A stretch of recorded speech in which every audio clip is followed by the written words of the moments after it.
गोव्याच्या मध्यवर्ती कारागृहातील चोरटे बनत आहेत अट्टल दरोडेखोर। कारागृहातच होते टोळ्यांची मोर्चे बांधणी। कारागृहातूनच चालवले जाते घर फोडण्याचे नेटवर्क। दिल्ली पोलिसांनी पकडलेल्या 5 बांगलादेशी दरोडेखोरांना आणण्यासाठी गोव्यातील 22 पोलिसांची फौज गेली होती।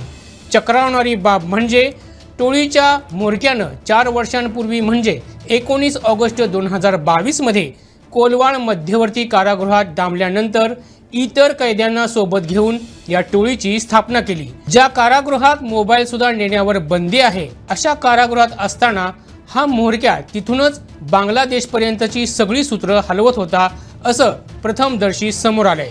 अशा प्रकारे त्यानं टोळी बनवून 2025 मध्ये गोव्यात 2 मोठे दरोडे घातले। म्हणजे कोलवाळ कारागृह हे गुन्हेगारांना सुधारण्यासाठी आहे की तो गुन्हेगार आणखीन अट्टल बनवण्यासाठी आहे असा प्रश्न सामान्य गोवेकरांच्या मनात आल्यास गैर ते काय। याच गंभीर विषयावर प्रकाश टाकणारा हा खास रिपोर्ट। गोव्यात 20 एप्रिल 2025 रोजी दोनापावला येथील एक बंगला फोडण्यात आला होता। त्या घटनेत दरोडेखोरांनी आत घुसून घर मालकांना बाथरूममध्ये कोंडून 1 किलो सोन्यासह 3 लाखांची रोकड लंपास केली होती। त्यानंतर 7 ऑक्टोबर 2025 रोजी म्हापशातील हाऊसिंग बोर्ड परिसरातील एक घर फोडून 35 लाखांची लूट केली होती। नंतर त्याच घरमालकाची कार घेऊन ते पसार झाले होते।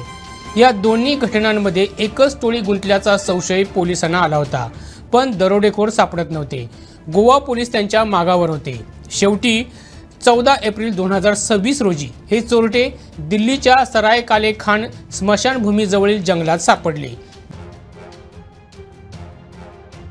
दिल्लीच्या गुन्हा शाखेनं 6 दरोडेखोरांना अतिशय शिताफीनं पकडलं।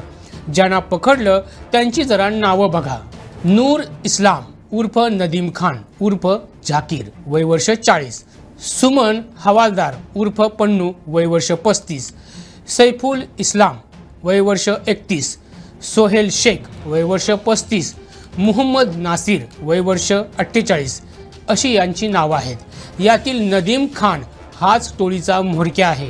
पोलिसांनी 1 मेला जेव्हा त्याची चौकशी केली तेव्हा अतिशय धक्कादायक प्रकार समोर आला। हा नदीम ऑगस्ट 2022 मध्ये फोंड्यातील 2 ATM फोडल्याच्या प्रकरणात कोलवाळ मध्यवर्ती कारागृहात होता।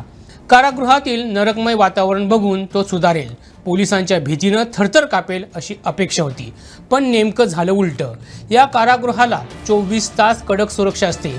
आतमध्ये गेलेल्या कैद्याचा बाहेर कोणाशीही संपर्क होऊ दिला जात नाही। कारागृहात मोबाईल सुद्धा नेऊ दिला जात नाही। अशा कडक सुरक्षा व्यवस्थेत सुरक्षा रक्षकांचा 24 तास पहारा असताना नदीमनं कैद्यांचीच एक टोळी बनवली। बाहेर असलेल्या साथीदारांशी संपर्क साधून पुढे कशा प्रकारे घरं फोडायची याचं प्लॅनिंग त्याने तिथेच बसून केलं। नंतर तिथून सुटल्यावर त्यानं नियोजनबद्धरित्या घरं फोडण्याचा उपक्रम सुरू केला। 2 दरोडे घातल्यानंतर ते गोव्यातून पसार झाले आणि पुन्हा त्यांना पकडण्यासाठी गोवा पोलिसांनी बरेच प्रयत्न केले। शेवटी ते 14 एप्रिलच्या रात्री दिल्ली पोलिसांच्या तावडीत सापडले। कोलवाळ तुरुंगात टोळ्या बनवणाऱ्या या पाहुण्याला आणि त्याच्या अन्य 4 साथीदारांना आणण्यासाठी गोव्याच्या तब्बल 22 पोलिसांची फौज दिल्लीला गेली होती। आता या सर्वांना कडक सुरक्षा व्यवस्थेत गोव्यात आणण्यात आलंय। अर्थात कोलवाळ कारागृहात गेल्यानंतर बिघडणारा हा पहिलाच गुन्हेगार नाहीये। याआधी अजून एका बांगलादेशीनं याच कारागृहात सुरक्षा रक्षकांच्या कडक पहाऱ्यात बसून टोळी तयार केली होती। त्यानंतर तिहार तुरुंगात देखील त्याने काही दिवस मुक्काम केला। तिथून सुटल्यानंतर पुन्हा तो गोव्यात आला आणि त्यानं इथं पुन्हा घरं फोडण्यास सुरुवात केली। त्यानं नेमकं काय केलं होतं पाहूया थोडक्यात। दिल्लीच्या तिहार तुरुंगातून 6 ऑगस्ट रोजी सुटका झाल्यानंतर निर्ढावलेल्या 2 चोरट्यांनी 26 ऑगस्ट रोजी मध्यरात्री गोव्यात येऊन एक बंद घर फोडण्याचा प्रयत्न केला। याची चुणूक स्थानिकांना लागताच त्यांनी घराकडे धाव घेऊन चोरट्यांना पकडलं आणि चांगले बांबूचे फटके दिले। त्यानंतर पोलिसांच्या स्वाधीन केलं। यातील एक चोरटा बांगलादेशी घुसखोर असल्याचं समोर आलं असून त्याचा साथीदार पश्चिम बंगालमधील असल्याचं उघड झाले। 26 ऑगस्ट 2024 रोजी मध्यरात्री 1 वाजण्याच्या सुमारास गोवा वेल्ला इथल्या एका बंद घरात 2 चोरट्यांनी प्रवेश केला। या घराचा मालक फ्रान्सिस्को डिसोजा हा यूकेत राहतो। त्यानं घरात एक अत्याधुनिक कॅमेरा बसवलाय।